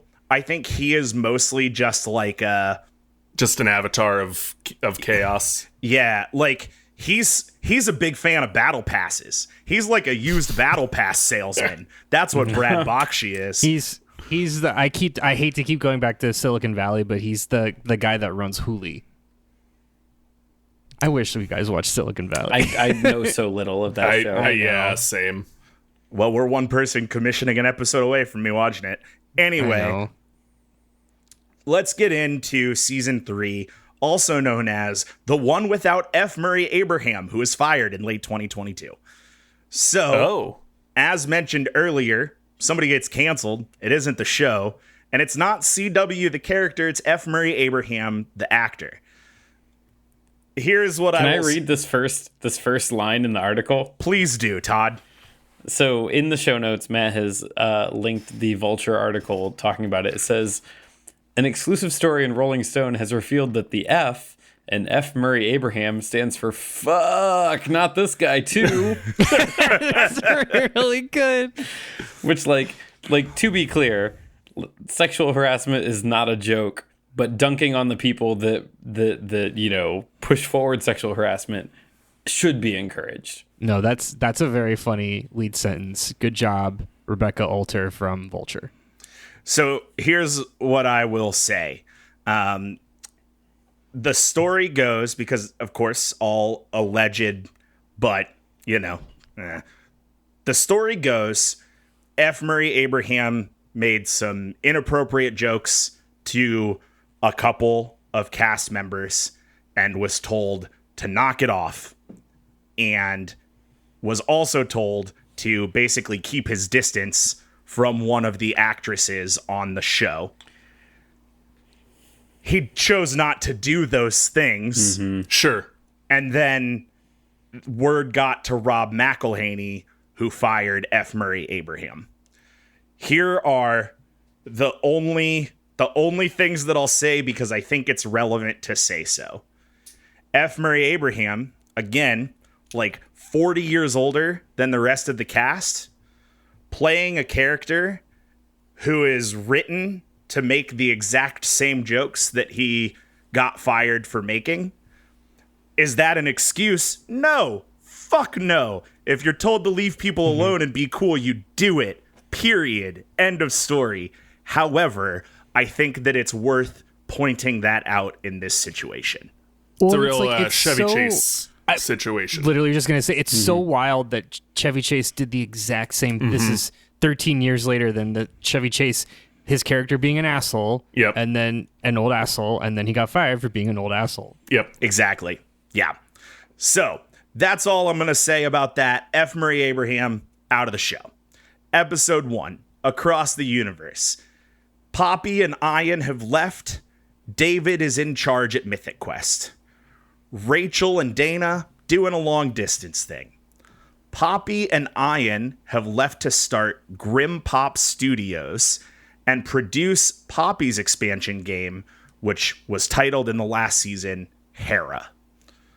Also, Grim Pop Studios is a fucking rad name. Yeah. So while they are in process, we join them as they are pitching their game to venture capitalists. And one of them offers $50 million for it. Poppy has a panic attack and turns him down. It's weird and out of place. Elsewhere, Brad gets on parole and is rehired at Mythic Quest as the janitor as part of Carol's new diversity and inclusion hiring practices. CW is killed off like Thelma and Louise. Also, we find out that Grim Pop is on the floor below Mythic Quest. Excellent. Surreal Michael Scott Paper Company. Mm-hmm. Matt, I have one more question about Brad. Yeah. And have you watched Community through? Some, not all.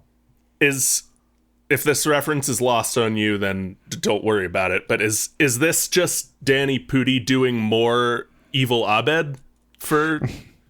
It's not far off. Like, it's distinctly different, sure, but I mean... But it's Danny Pudi being comically evil now. Yes, like, we've abandoned reality. Like, him getting hired back as the janitor is abandoning reality to me. And I mean, it's literally what they did with Chang. Yeah. Yeah, with Chang, yeah. Yes. Like, that's 100% what they did. Yep, it sure is. So we move on to episode 2 of season 3. This one called Partners. Poppy and Ian continue to struggle in their partnership. David and Joe, who is now back working with David, are suspicious of Brad, the new janitor. Hilarity ensues. Do they know it's the same Brad? Yes. Okay. Yes, they do know it's the same Brad. Rachel and Dana come back to visit the Mythic Quest office and try to bang on the couch in their old office of a company for whom they no longer work. Sure. Okay. Carol, the HR lady, then calls a meeting of everybody in the building and kicks all of the non-MQ people out of the office, which is pretty funny. And Ian and Dana bond over the metaverse, which is an obnoxious, disgusting through line. That bullet sucks without any context. Probably with context. There's a lot of metaverse and crypto in in season 3, and it sucks. I don't love it very much. I'm reading ahead. Yikes. Yeah. Anyway, on to episode 3, titled Crushing It. Montreal calls Mythic Quest to tell David that they're doing a Mythic Quest movie. Dana and Ian disappear. People think they went to the desert for another weird retreat. And Poppy continues to work on Hera and has a bit of a breakthrough, makes some progress. To celebrate that progress, Poppy, Rachel, the annoying tester, and Joe, David's assistant, go to brunch.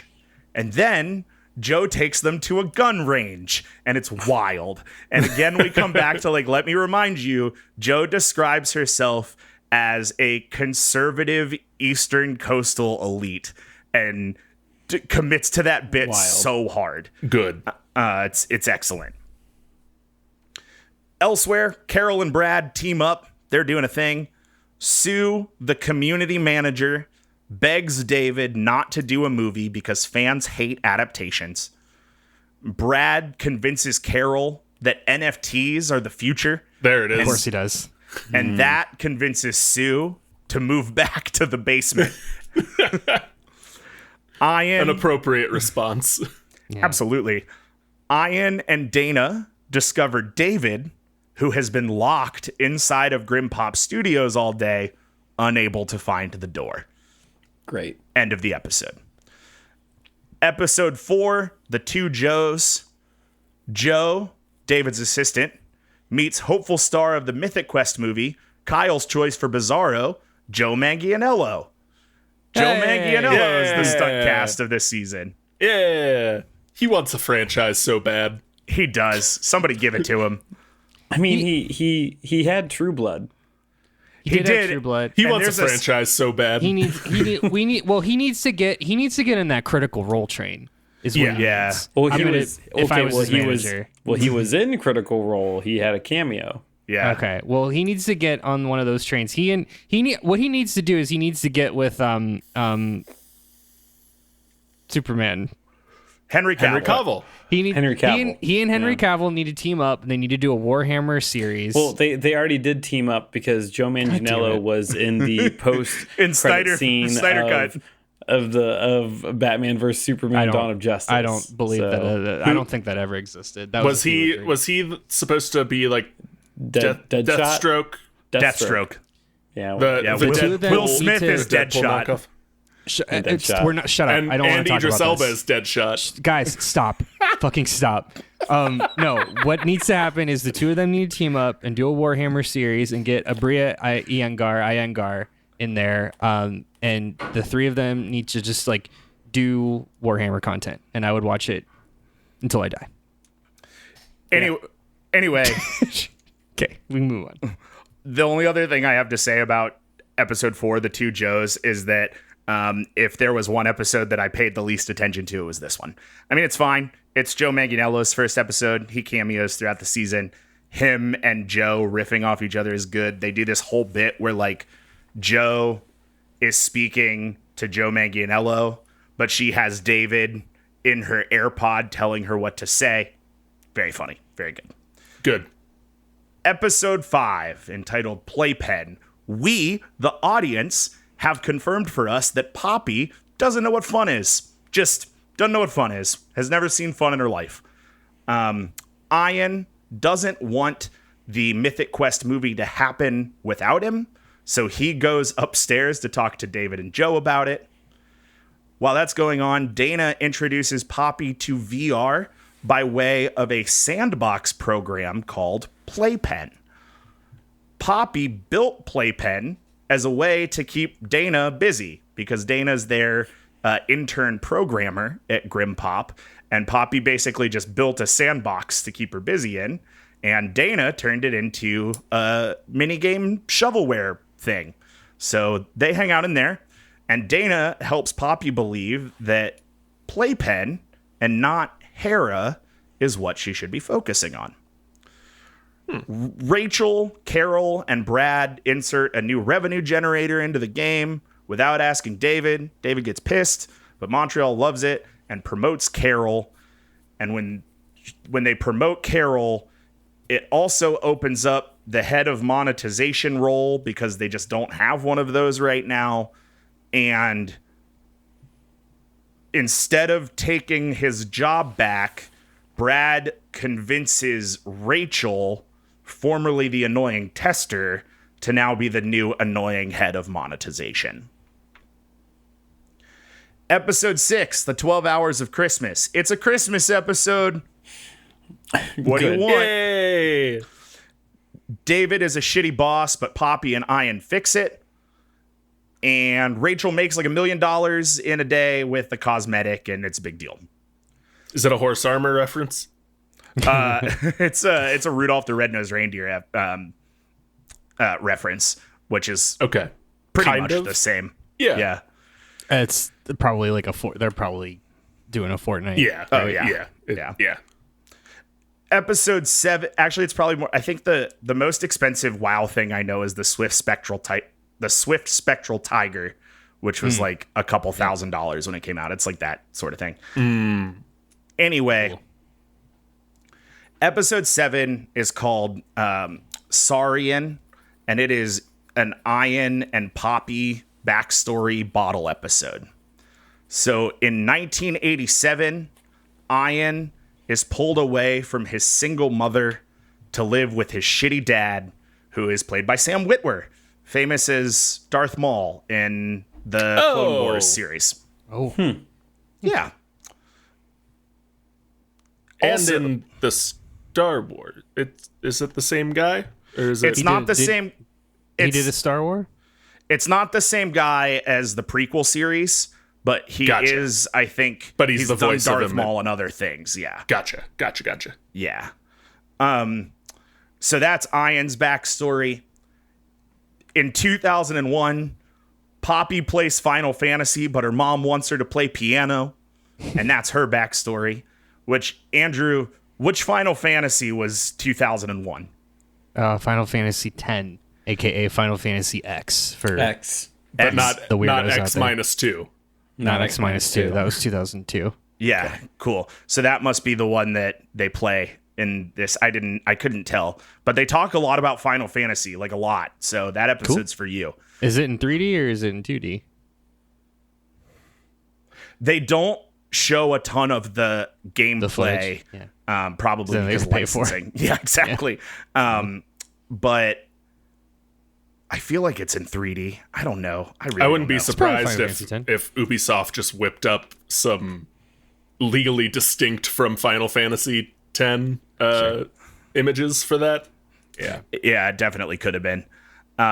So that's Ian in 1987, Poppy in 2001, and then in 2009, Ian speaks at MIT and meets Poppy, who is a student there, and they meet based on Ian's first game called Saurian, which is the title of the episode. There is the bottle. Is it Sar-Ian? No, it's Saurian. That's really good. That was really good. All right, fine. I wasn't going to spoil it, but I'm going to spoil it now. So in this episode, we hear Ian and his mother talk a bunch. And then when his shitty dad comes to pick him up, his grandpa says, like, you can't just take Ian away. And his shitty dad looks at grandpa and says, his name is Ian. Good. So you get Perfect. that. You get that all the way back in 1987, but it's Ian now. Good. Anyway, on to episode 8, To Catch a Mouse. Ian and Poppy's relationship devolves, and Joe and Brad get back together. Episode 9, entitled The Year of Phil. The art department finally gets their comeuppance, finally, after just getting mercilessly shit on for 3 seasons. It's terrible.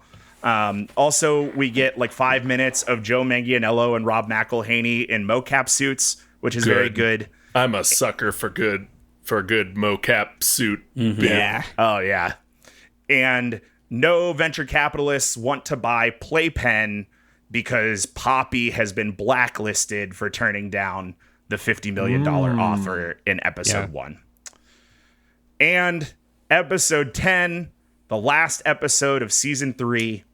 You want to know what happens? Go watch it. Shit's not on me. Go figure it out yourself. And Love it. Sets up well for season 4. I'm super excited. Now, I want to go all the way back to season 1. And I want to talk about the season 1 bottle episode. So, season 1 bottle episode. It's episode 5. It's titled Dark Quiet Death. And it is completely removed from the rest of the series. But in season 2, our bottle ep is CW's backstory. In season 3, our bottle ep is Ian and Poppy's backstory. Season 1, I posture that the bottle ep is the backstory of the main character of this series, which is Mythic Quest Studios. This series isn't about the game. Shut up, Kyle. It's like how New York is the main character of Friends. Let's keep going. It's exactly like how New York is the main character of Friends. Anyway. So, we are all the way back in the early 90s. They give a year. I don't remember. It's not super important. And we're in a video rental store. Definitely not not Blockbuster. Definitely not Blockbuster. Legally distinct from Blockbuster. Yeah. Sure. We meet Doc, Jake Johnson of New Girl, and Fun. Bean, Kristen Milioti, who is Tracy in the last couple seasons of How I Met Your Mother. I didn't know her from anything. Yeah, she's been in a bunch of things. she's one of those, like, you've probably seen her in something. Yeah. She's great. I like her a lot. So they meet at a legally not Blockbuster and begin what becomes a partnership and a marriage as they connect over video games. Doc, again, Jake Johnson of New Girl, says that he is a game producer and he bumps into his, new hot goth GF in Legally Not Blockbuster. And she's like, I can't find any games that are cool enough for me. And he's like, what about this game? And she's like, that game sounds like it sucks. And he's like, what about this game? And she's like, that game sounds like it sucks. And he's like, what about this game? And she's like, that game sounds like it sucks. And he's like, why don't you just make your own games? And she's like, well, actually, I'm working on it. And he's like, oh, really? That's cool. Because, like, I'm a game producer. And I'd love to, what game are you producing? And she's like, oh, you're a game producer? What games have you produced? And he's like, well, that first game that you said sounds like it sucks. That's my name on that game. I did that game. So it starts, there is the relationship, and they become this power couple developing Bean's game called Dark Quiet Death. An early indie, because it's the 90s, game that absolutely explodes and becomes the biggest video game of all time. And we watch the entire life cycle of Dark Quiet Death from inception all the way through. We find Doc and Bean, now completely estranged from each other, back in Legally Not Blockbuster, where they find Dark Quiet Death in the bargain bin. And through this bottle episode, we see sequel offers come around. We see arguments and splits between Doc and Bean as they discuss what the true meaning of the game is.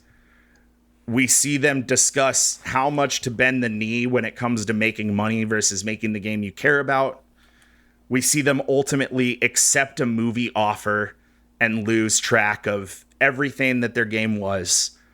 We see Doc and Bean's relationship end. Both of them leave the company. And we again see them back in Legally Not Blockbuster as they find their game in the bargain bin. Wow. Their studio, which is the only name in this whole series cooler than all the other names they came up with, their indie horror studio is called Oubliette Studios, which is just so good. Yep. It's very good. Oubliette Studios is in the Mythic Quest building. And they carve their initials into the pillar at the building, which in episode 4, Ian's like, hey, Poppy, look at this. And Poppy's like, what is it? And he's like, I don't know. It's the people who were in here before us scratched their names in it and they went bankrupt. But yeah. Cool. This bottle episode is truly the story, the cautionary tale to Mythic Quest, the series. Mm-hmm. Yeah. The cautionary tale that no one knows. Exactly. No one at Mythic Quest knows. Yeah. Yeah. And that's cool. It's so really cool.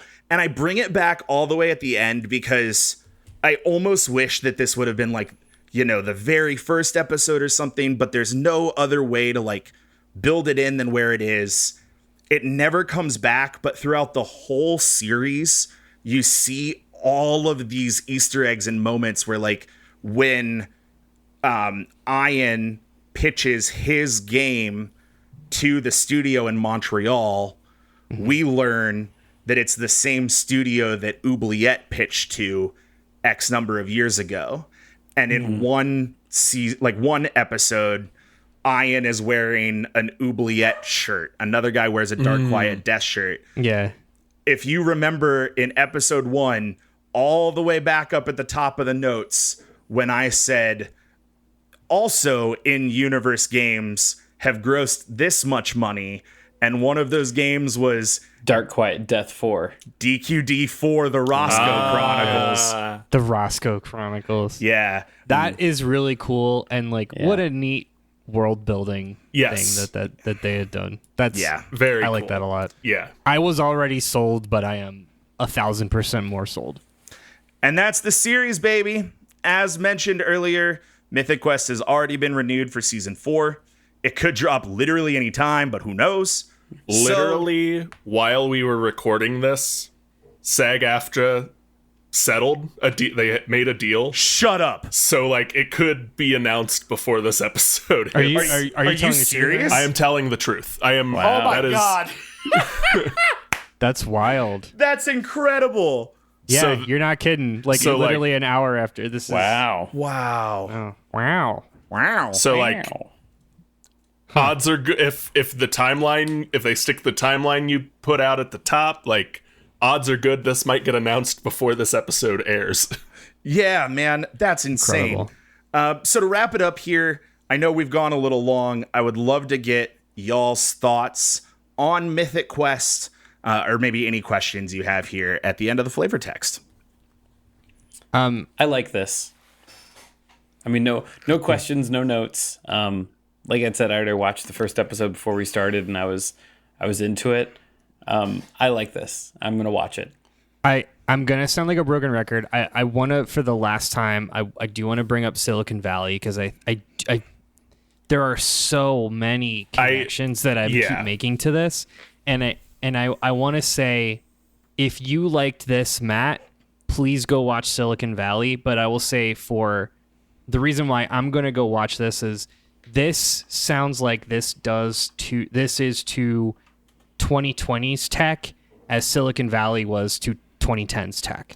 And they're both doing a thing that I don't think anyone else is really doing in quite the same way, which is like Silicon Valley was such a mirror to the social media rise, the app rise, That like the startup culture of the Bay Area startup culture, to where this seems to be the other bookend to the tech boom, which is like money doesn't flow, like, as you said 3 or 4 times, like the VC funding is not coming. Like the joke in Silicon Valley is like literally like they built a Peter Thiel, like the main character is funded in season 1 by like a Peter Thiel type, like he's based off Peter Thiel, and it's like the joke is constantly like they're funding crazy shit, the money flows, the money is effortless. Like there's a whole like the character I was thinking of earlier is Gavin Belson, who is like kind of the closest thing that the show has to an antagonist. He's like, he created Hooli, which is the Google analog. Got it. And Hooli is the cautionary tale in Silicon Valley. It's like what happens when you're too unhinged with all the like the stuff, the nap pods and this stuff. I really, there are so many parallels here that like if you like one, you will like the other. And that's why I'm going to watch this. Silicon Valley's been on my list for a long time, and I think that recommendation definitely bumps it up a little bit. So yeah, I'll report back whenever I get to it. This definitely, and I haven't watched the show like Andrew, but I'm familiar with it. Definitely feels informed by Silicon Valley based on your episode. And informed by the, I think it's like, again, like as somebody who has worked in tech for as long as I have, I think it's important to have these mirrors because like people need to know that like this is all fucking horse shit. It's all fucking horse shit. Yeah. Yeah. Like it is. Absolutely. And I think, especially as somebody who works in tech now and didn't work in tech, 10 years ago, like this show has moments that I'm like, wow, that's really good. And that's really satirical. It also has moments where I'm like, I don't think you really nailed quite how shitty that is. And I think that's the nature of satire. I mean, it just be like that. But I do think that conscious effort was made in that. And I really do enjoy that a lot about this show. Give me a sec. There's something else that I wanted to say and it's jumped out of my brain. Oh, shit.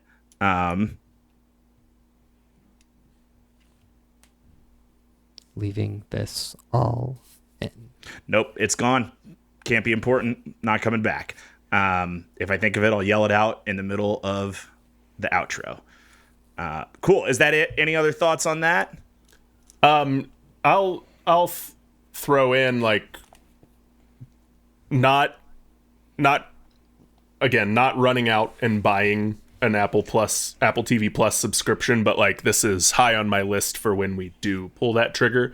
I just don't watch TV enough on my own to like spend $10 to watch this on its own. Fair. But yeah, absolutely. And hey, we are sure as shit not sponsored by Apple TV or this show. So pirate it. I don't care. Do what you want. But We're not your dad. we're not your dad. We sure pirate aren't your it dad. in Minecraft. Yeah. Allegedly. Anyway. Allegedly pirate it. Watch it in Fortnite. There's got to be a Roblox stream out there somewhere. Oh, absolutely, yeah. Anyway, thanks for listening to Debate This. You can follow along with the arguments on Twitter, Facebook, and Instagram at Debate This Cast, or on our website at debatethiscast.com. Merch, we have that. Right now, you can go on the internet and order things that say Debate This on them. All you need to do is head to our Redbubble page and give us your money. Does our Redbubble page have a cool and easy URL for us to read an audio ad? No. Still but no. You can find it with relative ease by going to www.debatethiscast.com and visiting the Support the Show page. Until next time, I'm Matt Cole. I'm Andrew Questadelphia Henderson. I'm Todd. We discovered a new avatar, a fast bender named Mike Thomas.